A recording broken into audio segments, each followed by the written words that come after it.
Welcome to the Casual Boys podcast. I'm Brandon, And I'm Francisco. and we're here to talk about movies, TV, current events, memes, and the internet. But keep it casual. Yes, of course, we always keep it casual. Now, Francisco, Yes, Brandon. I'd like to have a casual conversation about Pokemon. Who should we have that casual conversation with? Well, funny you should ask that. We have a very, very special guest on this week's episode. We have Vincent Perez. Oh, Vincent Parejo. Hi guys, Hi, Vincent. how are y'all doing? Hey. How are you? I'm doing all right. I'm doing pretty good. I'm excited to be on the podcast. Thank you for being here. We've known Vincent for Yeah, no problem. a good number of years.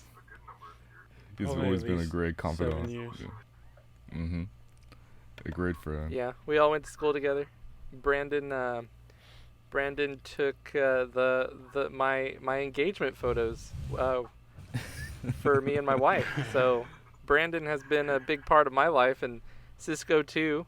We all go way back. Yeah, all the way back. We just like if any of y'all heard previous episodes with Eugene, we also went to school with Vincent as well, and yeah, I knew Vincent first when he would come in the mornings, and I would used to have to commute to school, and he would come to the cafeteria place, and then he would sit at the booth with another one of our friends. And the first couple of months, I never talked to him because I was too shy. And then over time, was like, "Hey, come sit with us." I was like, "I'm with the cool kids now." Basically, yeah. The cool little kid. cool Catholic kid. Do you want to give a little, yeah? Do you want to give a little bit of a background of what you do nowadays, Vincent? What you're up to? So I guess by day I am a teacher. Um, I've been teaching middle school for quite some time, but by night in my spare time, I'm kind of a huge Pokemon fanatic, and I've turned it into a YouTube channel called Team Vicavolt. I stream on Twitch every now and again, and I've been doing that since 2016. All that kind of started because I got a new job and had to move away from family, and I was just alone in my one-bedroom apartment, and I was just like, man, I really need something to do. So I started a YouTube channel, and it was just kind of like a fun little project to do, and it's grown. It's grown. I've got like 108. Thanks for subbing, Brandon. I've got 108 subs, and it does pretty well for itself. It does pretty well for itself, all things considered, or at least as far as like I would say. Like if I get like 20 views, that's a lot for me. But no, I just do it because it's fun. It's a really cool creative outlet, and I get to kind of take something that I really, really like and turn it into a finished product to share with other people. Yeah, Awesome. that's awesome. And you said Thank you so much focus for- mostly on the cards? Yeah, I focus a whole lot on the trading card game, but I dabble every here and there in the video game, and I keep up with the show still, most recently. Okay, that's good. I think you're definitely the expert. You're definitely the expert, and people could probably really easily tell that Pokemon is very important to you. But for me and Brandon, we do not have our own YouTube channels dedicated to Pokemon. So Brandon, I wanted to ask, how has Pokemon marked your life? Pokemon has marked. Man, that's a great question. I remember it from such a young age, but I can't remember like when specifically. I know by pre-K I was already a huge Pokemon fanatic, especially when it was Burger King. And this is gonna sound weird because I eat a lot of fast food, but Burger King would be selling like small Pokemon figurines, and you collect them. It's one of those things where like they put more effort in their toys back in the day, and then so especially with the release of the very first Pokemon movie, I was all about just getting these things. And after school, I would always be watching Pokemon. So, started from the beginning when Ash set out on his journey with Pikachu, and he had to fight the fields of everybody. Yeah, so that was really early on. And the weird thing is, like, I always, like, rooted for Ash and Misty and Brock, but, I at the same time also felt like not that I was in their shoes, but that I wanted him to win, and he just never won, Mm-hmm. and I Was it just felt like, frustrating? yeah, kind of, I'm this little kid. I'm just like, please, I want you to win. I want you to win. And as I'm growing older, I look back now, like, okay, maybe I was kind of harsh on Ash. Mm-hmm. You know, you can't win all of them, but That's true. Pokemon is The still, anime is a a pretty little big part closer of to my life. life. A little. Yeah. So, just to clarify, do you think you're out of the cards, the games, and the show, you have most familiarity with the show? Mostly with the shows. I Okay. never had any of the systems for the games, and I don't think my mom wanted to spend money on the cards, which I don't blame her. So it's always been the show and the movies. Okay, yeah, I was just clarifying because we'll have mostly questions about the show, I think. Um, what about you, Vincent? How's Pokemon marked your life? Uh, it's like a childhood thing. Pokemon's just been around since I was like cognizant enough to like understand what was happening on a television screen, and it's just the theme song's a big part of it. Like, who doesn't love the original theme song? The thing is like legendary track. I have Um, the albums it's actually, a the two legendary track. CDs, one for the show and one for the movie. Yeah, but no, yeah, I like the show just because it was just really cool to watch. It was cool to have this idea that you could essentially tame animals to do your bidding, and that was kind of cool. Like, it was like realistic but also not realistic at the same time, Mm. because it's like I had a dog and my dog would do what I told it to do, so I must be a Pokemon trainer or something like that. So You it was couldn't like be like, hey, relatable but Sparky, go also bite this guy. fantastical at the same time. And yeah, I just love the show. I don't know what it is exactly about it, whether it's like the art style or like the overall like pace of each episode, or the whole like inspirational sort of aspect to it. I mean, it was really funny. It was really cheeky. If you go back now and look at old episodes, it's like there's a bunch of jokes that just like go way over your head as a kid, and so it just kind of, it's not timeless. I wouldn't say it's timeless. It's very dated, at least for the early episodes and every preceding series after that. But yeah, I mean, it was just kind of like part of childhood, and it was like my Saturday morning go to cartoon, and then I kind of forgot about it for years and years and years, and then it was like my senior year in high school, and me and my brother Doug, we just like found some old cards in a box, and I read a rule book and figured out how to legit play the card Mm-hmm. game, and me and my brother would do that all the time, and it was a really good like bonding experience for both of us.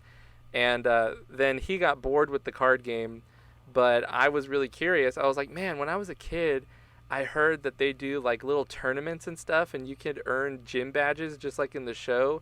So like I just did like a quick internet search, and I found out there's this whole like huge community around Houston that plays the trading card game and the video game. And like I just showed up and just got sucked into it from there. It was some really positive people that played the game, and I just never put it down really Mm. afterwards. What about so cards and show? What about the games? The games are like, it's like, I think if I'm not mistaken, Pokemon started out as a as a show first, I think, Game or a first. video game Game first. first. Game first, yeah. And so it was just like kind of like a supplemental sort of indoctrination, because you're in like the Game Boy Color comes out. It's portable. It's cool. All the kids are talking about it. And then I finally got my hands on one for like my birthday, and we're going on long car rides because my family and I would travel a lot between Baytown, Texas, and Houston, Texas on the weekend. We'd go back and forth to Hmm. visit grandparents and stuff. And so I needed something to do on the car ride, and I'd be playing Pokemon. I played through the blue version when I was like 9. probably like 4 times, just because I thought that after you beat the Elite Four, that's the end of the game. So I would just Uh, restart and do a brand new file every time. did you finally? When did you finally get the Mewtwo? When did I finally get the what? Mewtwo. I finally got the Mewtwo when I was like, what was I, 12? I could read. That's That, pretty that's funny. that's like a lifelong journey that you were going after for that thing. Yeah. Yeah, I feel like that's what the creators intended. Lifelong journey. Mhm. So What for about you, me, Cisco? I think, I think, I don't, I don't think Pokemon was ever my choice. I think it just like, Okay. I think I have more memory. I think all the memories that I have, I already liked Pokemon. So I don't know if it was me or if like my parents just bought me Pokemon stuff and I just like grew up like that, or whose idea it all was.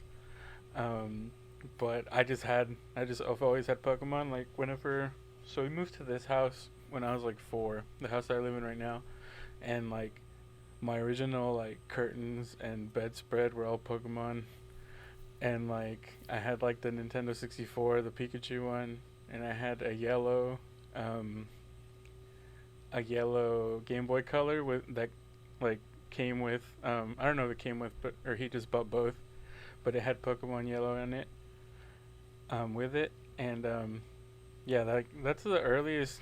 And of course the show, like I would watch the show with my sister, but I don't think I ever like saw it and like was like, oh, this is cool. I think it was just like, I don't know, my dad or somebody heard that this is what they were supposed to get me for Christmas or something, and then so I got it, and then it just that's how it started. But yeah, I've I have to played. ask real quick. Hmm. Is it one of those things where, like, cause we all have Mexican parents, and is it one of those things they just Oh kind of yes, hear through like the friend group or like the community? It's like, oh, I think we gotta so. buy our friend this. It's like, we gotta buy our child a Nintendo, and they buy you a PlayStation, kind of thing. They just know that this is the Yeah. thing popular at the time. So like, I think the only console that my family had before I was born was the Super Nintendo, and then like after I was born, like that's when all the stuff started happening, and so they had to buy me boy things because my older sister probably didn't respond to that. Um, but I think that I don't. I think so. One of my cousins, he was like super into the cards, um, and so maybe that aunt had something to do with it or something. I don't know, but I was never into the cards until like I think in college. Like, so I have like my friend group from back home, um, and one of them just like started getting into the cards, and then he got another one in, and then just all of us were in it like really hardcore for like one summer, and like it's crazy. It was like 2013, and like we were dropping like $200-300 on cards and stuff, and I'm just like, oh my gosh, what are we doing? Um, and then uh, I think most of us stopped except for one. He's still going pretty strong, and we actually had a tournament the other day. We visited his house. He lives in Austin, and we had like a little tournament with like cards that he provided, and I won because I'm the best Pokemon master. um, but yeah, I don't know. Pokemon is just something that I feel like it's just something for me at least that is like in the fabric of my existence. Like Yeah, there's no yeah. separating me from Pokemon, even if I don't like actively do a lot right now. Um, and as far as the games, so for the show, I watched. I want to say all the way through Black and White. Like, but that was after the fact. That was like when I was playing with the cards. I like watched the show again. Um, but I think the first time I stopped before the Sinnoh region. Um, so the Sinnoh region is just like a black hole in my life. So I have no idea what happened there, and I don't never play the games, never watch the show. So yeah, that's where I'm at for that. Yeah. Um, so I'll start off with an easy with a softball. What is y'all's favorite Pokemon? That's an My easy one. favorite Pokemon Yeah. is Snorlax. Snorlax. I felt like for some reason I felt like Snorlax was Snorlax. gonna come up. That's actually why I didn't pick like what Pokemon would you be? Uh, Because I felt like all of us would say Snorlax. But yeah, go ahead, Vincent. Why Snorlax? I like it because I just I don't know, like at least like as it pertains to the show, it's like an iconic episode with like the poke flute and everything. It's like the one it's like probably the most memorable major obstacle in in the original games. Like I had Pokemon Blue version, and I remember it's like there's a Pokemon sprite just sitting in the road, and I can't get around it. And in my head, I'm like, why can't I get around it? Literally, the little figure just has to go that way, but I have to get. How do I get rid of this thing? Mm-hmm. So that was like a nice puzzle to solve.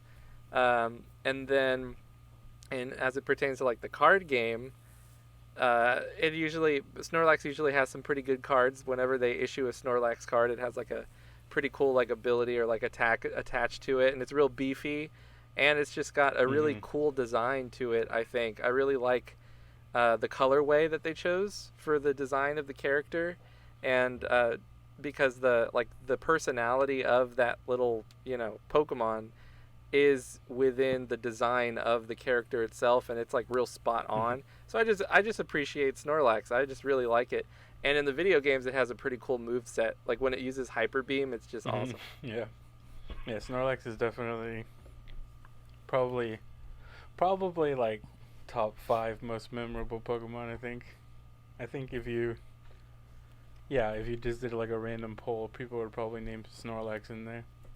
A random like Family Feud type poll. What about you, Brandon? I would definitely say Charizard. Charizard has always stuck with me in Mm-hmm. my memory, and partly I think it's because I love dragons, and he's just not the probably the most classic, but he's the one that you see associated with the main cast of the show the most. And then after that, also just I always like fire types. I don't know why. Even if it's not like Pokemon, if it's anything in a media that involves elements and fire is an option, I always go with the fire. Are there fire Bionicles? There are fire barnacles. Trust me, I have most of them. Am I outing you as a Bionicle person? Oh, I don't know about outing because I think most people know that, but kind of it's my, it's my secret shame in this closet right here. Just full of Bionicles. Vincent is sitting Yeah. in his closet, and you have Bionicles in yours. I speak to them every day in a town meeting. Like, thank you all for coming here. No, I don't do that. But Charizard, Welcome. he's. Time for the Council of Bionictron. I don't know anything. But yeah, I don't know. Just in terms of like just his abilities, they're pretty standard for a fire type. He breathes fire. He can do a bunch of other like melee attacks. But you know, most of what I know is also from the show as well, and the fact that he went from such like a caring, loving Charmander into Charizard, and he still cares for Ash. He's just a little bit of a stubborn guy, and so it always upset me. But the moments where he works with Ash perfectly, it's always like just like it gets me in the heart, man. So he's I always always stuck with me as thought, like. for me, I always thought that Charizard was like, even as a kid, I had an evaluative like personality where I'm just like, they just wasted Charizard, man. Yeah, Like, I can see that. I can see that. like I understand like whenever they go to a new region, like they can't just bring him back all the time because that would Mhm. be OP. But But sometimes they whenever do he because was, he finds out like he's in trouble and he'll just fly over there from the Charizard sanctuary. yeah, yeah, and like I thought the Charizard Sanctuary was the best thing ever. I would just watch a show of that. But whenever it was in the Pokemon League, and Charizard like wouldn't fight that Charmeleon, and like I made Ash lose. I was like, I'll never forgive this moment. Like, you'll never make this up, Charizard. And I don't know, Vincent. You watch now. Do you? Did Charizard ever come back in the later, more recent seasons? Charizard never came back or hasn't come back. I think he's done some cameos throughout the different like series that have launched, but like the most recent one, the most recent series in the show was Sun and Moon, but they really focused on like revitalizing the franchise, I Mm-hmm. guess, or the Mm-hmm. series with Sun and Moon. Mm-hmm. And so I guess they just like really kept it at a minimum of how many original like Kanto Pokemon they were going to allow into that arc, that story arc or whatever. So unfortunately, he never came back. But but Ash won. He won the Oh, league Yeah, that's so I was right. wondering in about that. Sun and Like, Moon. I was thinking, did he finally win with Charizard? And but I guess not. He won with a Lycanroc. Really? You know, Lycanroc? What was the cool version of Lycanroc? Did it have the same name? There's like a dusk form, or there's like a dusk form, a dawn form, and like a nighttime form or midnight form. I think think I it's like the called. Midnight I don't form, know. but I forget. But that does Yeah. bring me to my favorite Pokemon. That's the best Pokemon of all time. Is General Grievous from Star Wars Episode 3. No, I'm just kidding. My favorite It's also Pokemon. kind of fitting because you sent me that one about the evolution of Grievous because there's some guy made the art and then it was Oh like yeah, the different somebody turned him into a Pokemon. yeah, man. General Grievous. He's a all-terrain vehicle. Um, but I would say my favorite Pokemon is probably it's. I want to say like a cool Pokemon, but like I feel like the cool Pokemon they're so late in the game that you can't really use them as much. But I want to say like Salamence, but I feel like that's lame. I feel like that's a lame pick. No, I don't think so. Salamence is cool. I'm gonna pick Gardevoir. Diggersby. Diggersby. His ears are arms, bro. Um, yeah, I'm gonna pick Gardevoir just because whenever I found out that you could actually catch Ralts, I thought only Wally could catch Ralts. Cause like when I was a kid, like I just like looked around and I could never find one. And then when I got older, I played it again and I would just always go right for the Ralts. So I think Gardevoir, yeah, and also Gardevoir has like the what's his name? Something. Gosh, what's the name of the boy Gardevoir? Gallade. Gallade, yes. That's Gallade. cool. I like when they do like branching stuff like that. Um, so as you could probably tell, all the Pokemon I mentioned were from third gen, from the Hoenn region. Um, so I wanted to ask y'all, what is your favorite region in Pokemon? Oh God. I really like the. I gotta say, I really like the Alola region. I thought it was really fun. I as like in terms of the Mm-hmm. games, I really liked like all of the new designs and new like mechanics and new forms that they introduced in Sun and Moon. As it pertains to the show, I really liked how Sun and Moon went back to the hand drawn art style, like the original series. They stopped using like that program that so many like producers use, where it just fills in the movement for you digitally, and it makes it look really like Mm-hmm. inauthentic. The hand Um, puppets.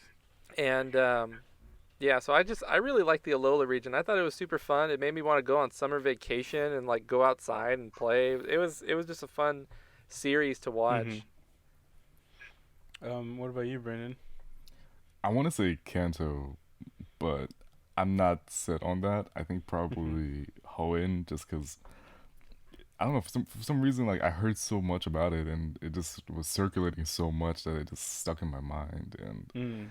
uh, I think it's something just funny about like maybe it was like the cultural point of where Pokemon was in a lot of people's lives that it just actually stuck with me in a way that and I actually knew what was going on at that point so I was able to like get the references Mhm. maybe about like 70% of them. But it was just a cool thing. It was like just seeing them wandering about. Like some every time, like even now when I'm on a walk, I just expect like, or I'll bump into like a new trainer, or I'll bump into a new Pokemon that's gonna come out.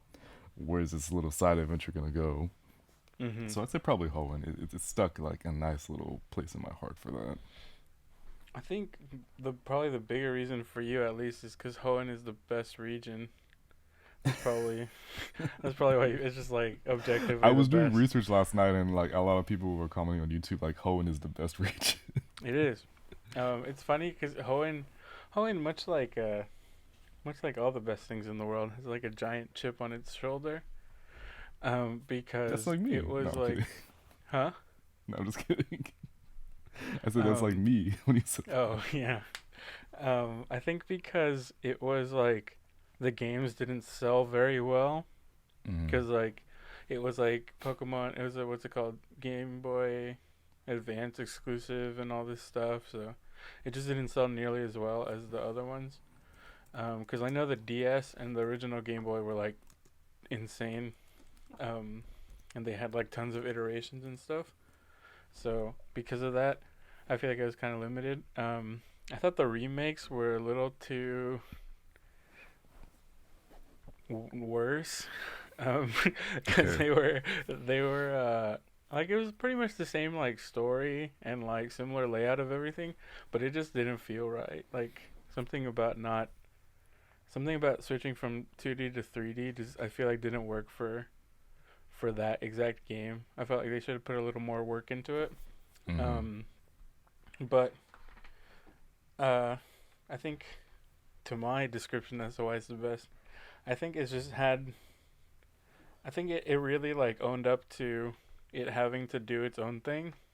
Because with the original one had to do its own thing, then Johto really relied on old stuff like from the first gen, and so then they like threw that all away kind of and made a whole new gen, and they started introducing all this like cool like fleshed out mythology, um, that I think they wanted to make it more like mysterious in like the first two games, but then now they're like, no, we're just gonna have like mythology. So this guy made all the land and this guy made all the water. That's how this works. It's like, Mm-hmm. okay, and I'm like super down for that. And yeah, I think in any Pokemon, like whenever I get a new game, I have to like consciously make the effort not to just find any of the third gen Pokemon that I can and just get those on my team.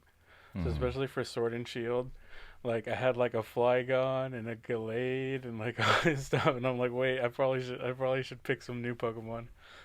So yeah, for me, Hoenn is definitely the best one. Um, so my next question is, what is y'all's favorite human character in the show? I'm going with Nurse Joy. I, Should I ask why? yeah, I mean, I man, I'm just saying. There's a reason why Brock. No, that's not the reason. But just the fact that I like there's lore behind Nurse Joy, and every time they go to like a different town or whatever, there's a Nurse Joy there, and Mhm. then they're like,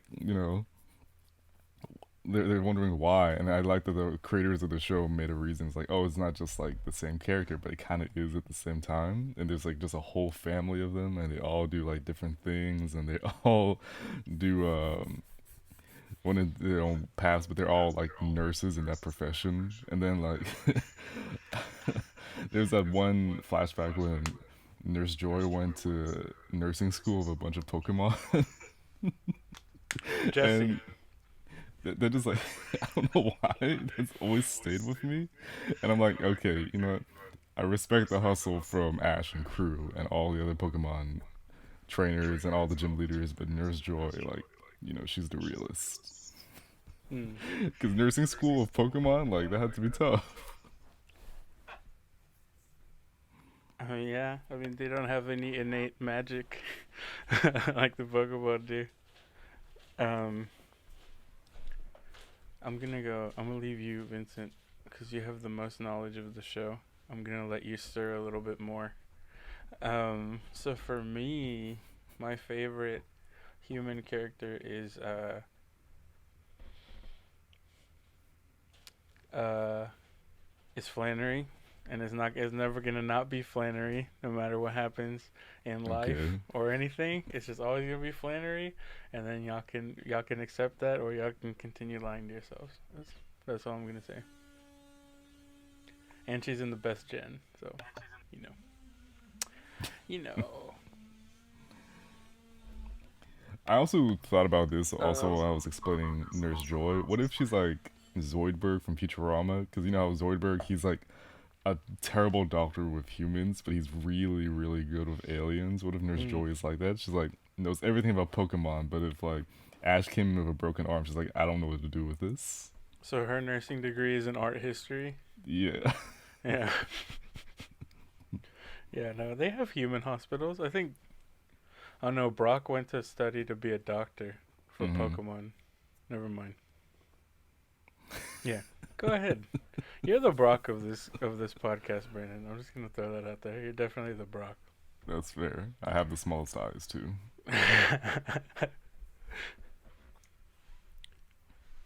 But you, Vincent. um, I mean, I think Ash Ketchum is probably my favorite just because you follow him for so many years. But like aside from the protagonist, I'd say favorite human character is Lieutenant Surge. Ooh. Lieutenant Whoa. Surge, Where did that come because of from? like his presence is like out of place but also completely in Mhm. place.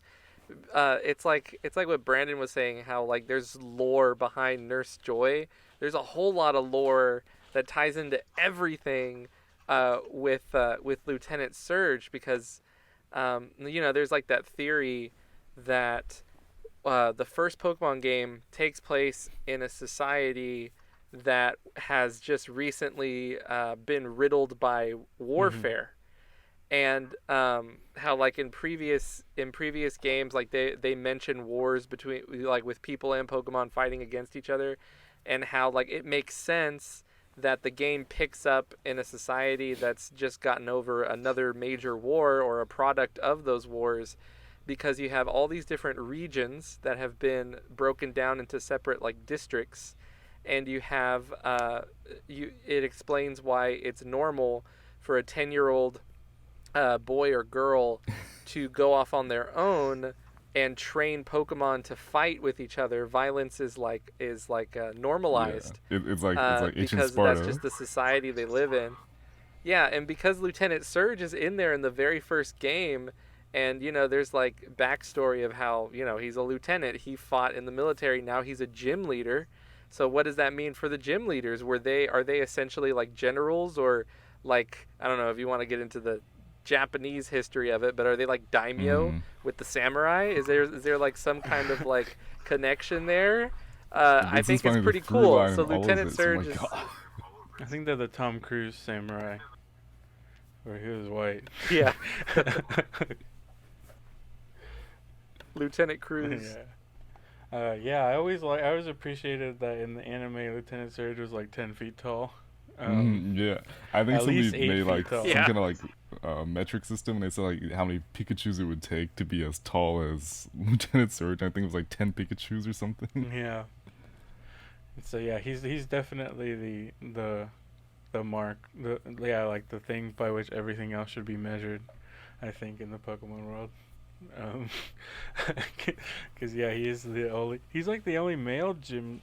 No, no, no. There's two more, but it's either a crazy scientist or a criminal or a teenager or a ninja. Man, they really like they just had everything. Everyone but Brock definitely had something to do with that war. Um, That we know maybe of. yeah, that's probably what happened to Brock's dad. Is that He's a secret like war criminal. That's he why he went was never crazy after the around. war, and that's why he couldn't go home. He's like Rambo. That'd be dope. That'd be dope. And it's like, but Flint, you can go home. You have 8 kids. Like, no, I can never go back. um, It's kind of Okay, true. so Onyx is essentially like the uncle of that family. yeah, Onyx is definitely he's definitely some kind of adult influence. Um, so I have one more question about favorite things. What is y'all's favorite episode of the show?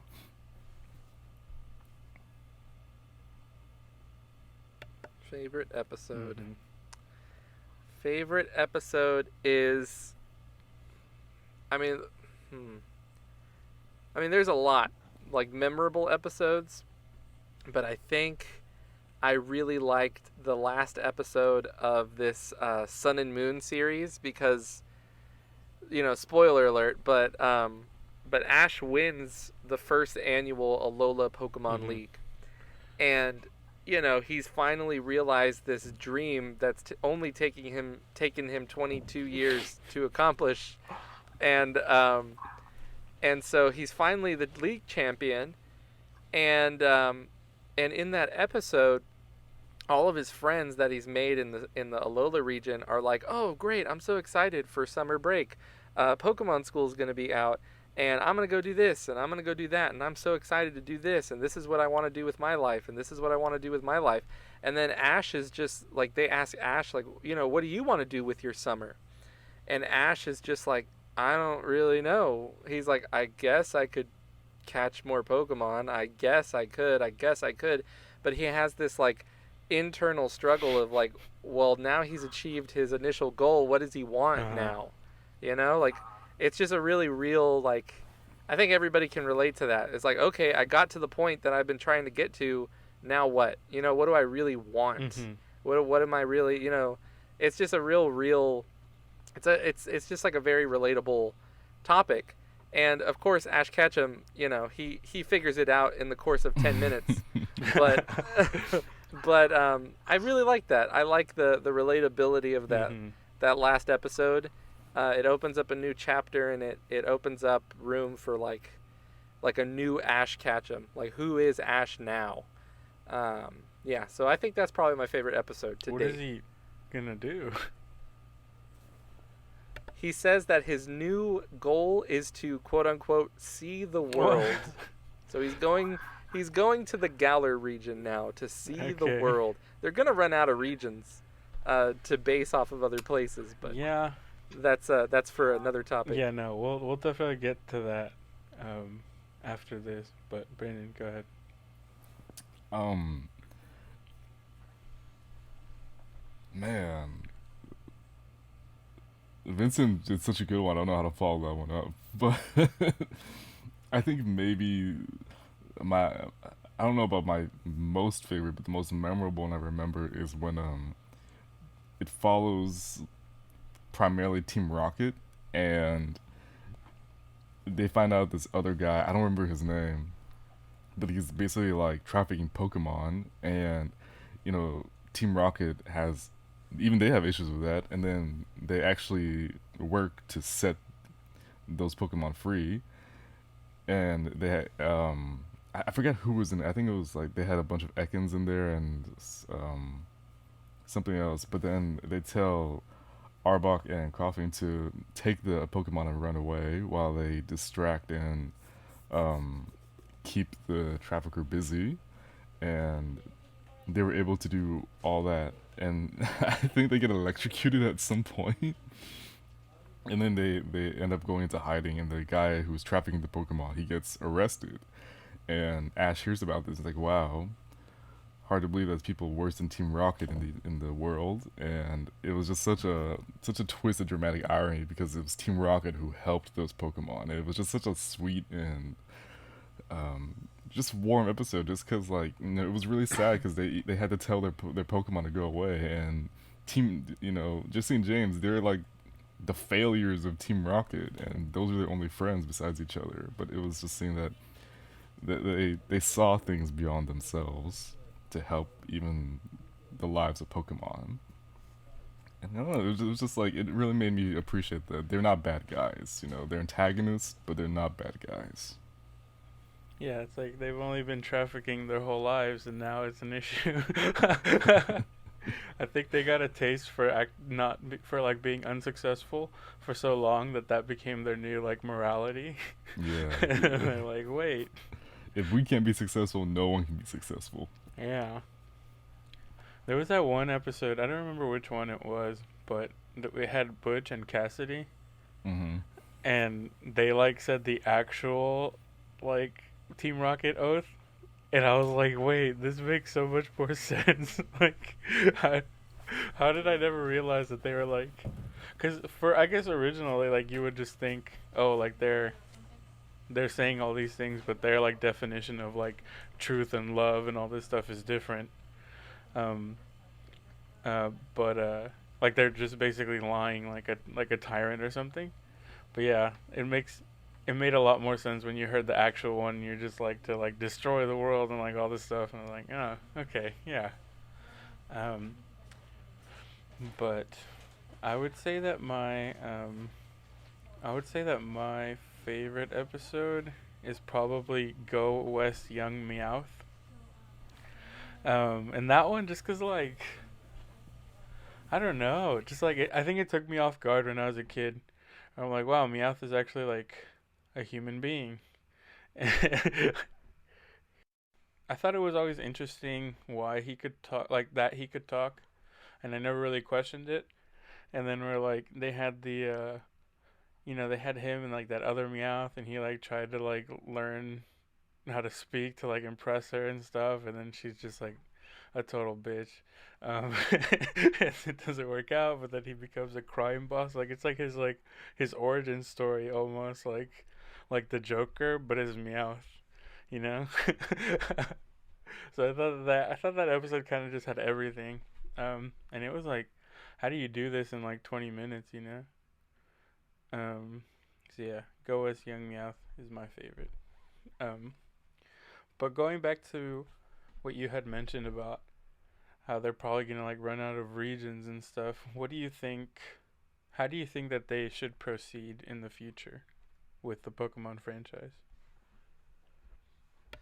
So when it comes to like the future of the franchise, I don't know what they're going to do. Because if you think about it in like the reality of the thing, the series has been going on for almost 25 years, 24, 20 Mm-hmm. somewhere in there, 20 something years.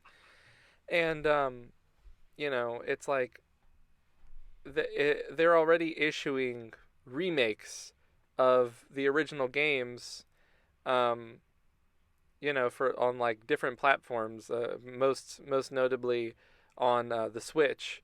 And we're at a point where they're doing DLC for games. They're just expanding on the game that's already been issued, and so from that sort of perspective, and you think about the like I mentioned before, how now Ash just has a new goal to see the world. Well, I guess because it is like a made up thing, the Pokemon world could be could be infinite, so to speak. They could have like infinite regions, infinite possibilities. Uh, but it's been like each region is based off of an actual place in the world.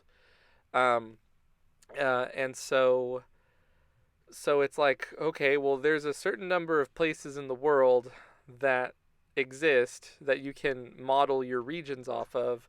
What are you really going to do with that? Because Galar is modeled after the UK, and if you think about countries that air the show that you can model your show after, as a company, how much more can you do? Like, I don't personally see uh, the Pokemon company making a region based off of China I was just because about to ask of that actually. the yeah, because it's like politically, it's like there's a lot of political tension between Japan and Hmm. China, so I don't see a Japanese show modeling after China or Korea, so north or south for that Yeah. reason.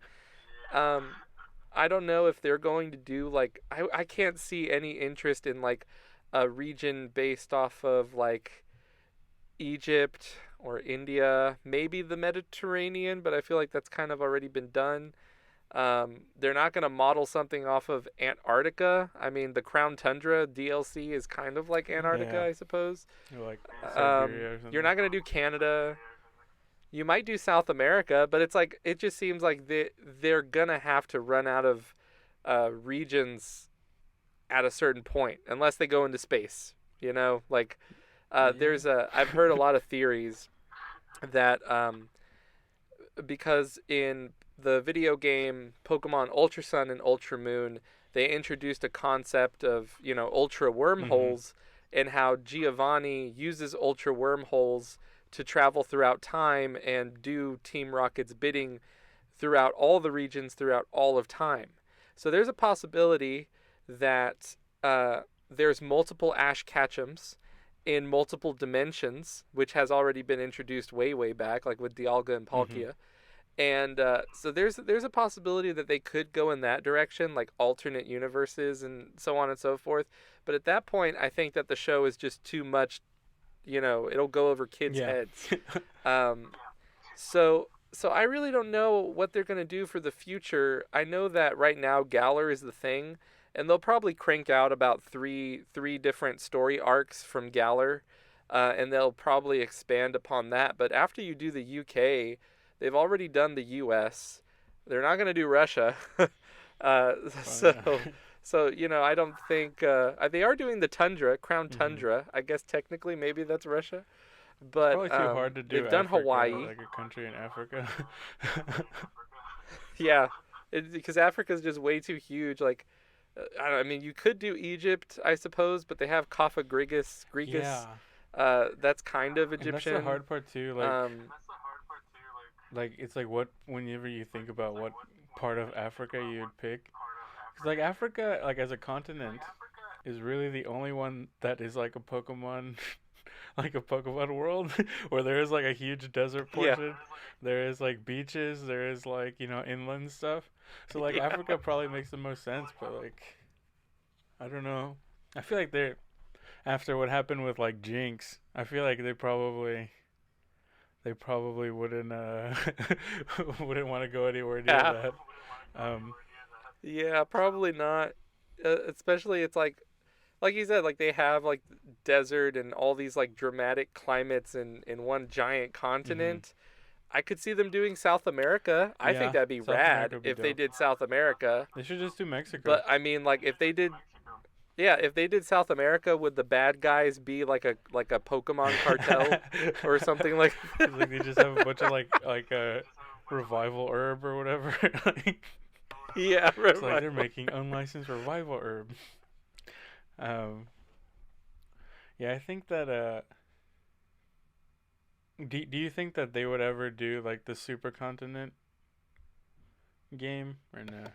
Like Pangea. Yeah. Well, not Pangea, but like just all the regions in one game.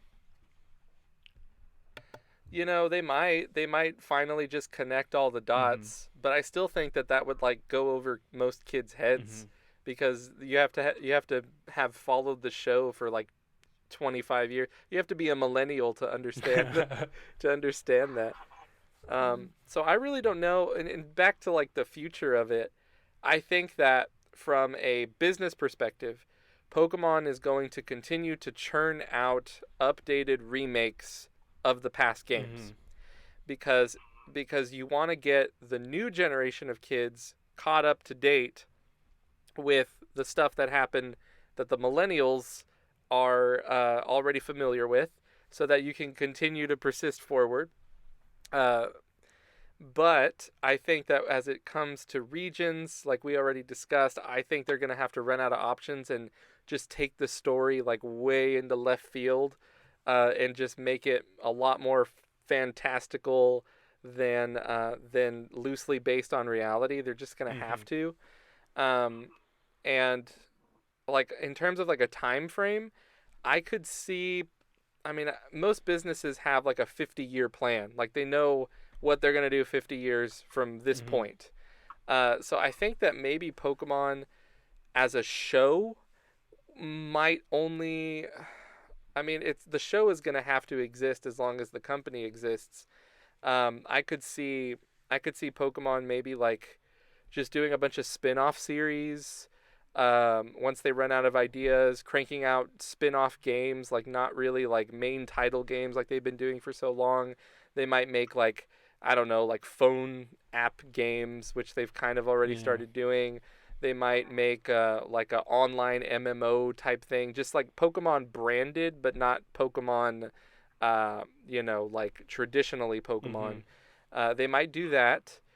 They might just, stop with the narrative of the show. Like they might start doing spin-off shows and then just start throwing out new Pokemon as DLC. Like no real like here's a new region, here's a new set of Pokemon. It's just like, hey, this is a continuing region like the wild area, and we're just going to keep feeding you Pokemon we make up, and you're going to keep catching them, and you're going to keep using them for tournament play, and we're going to keep making cards out of them and all that stuff. And then it's just like a money hub, kind of like Mm-hmm. Disney. And they might eventually sell the rights to Disney. Who No. knows? Don't Pokemon say was that. already on. Yeah, they were already on Disney XD for quite this whole past Oh. series. Now the new series, the Sword and Shield series, has already been announced. It's gonna release 4 episodes at a time. It's a 12 episode arc or Mm-hmm. season, not arc but season, and they're releasing 4 episodes every month over the course of 3 months on Netflix Oh, exclusively. interesting. So yeah, so I think that from a business perspective, Pokemon is probably going to be around. Traditional Pokemon is probably going to be around for at least another 10, 15 years, I would say, if they figure out what to do with the narrative Mm-hmm. next.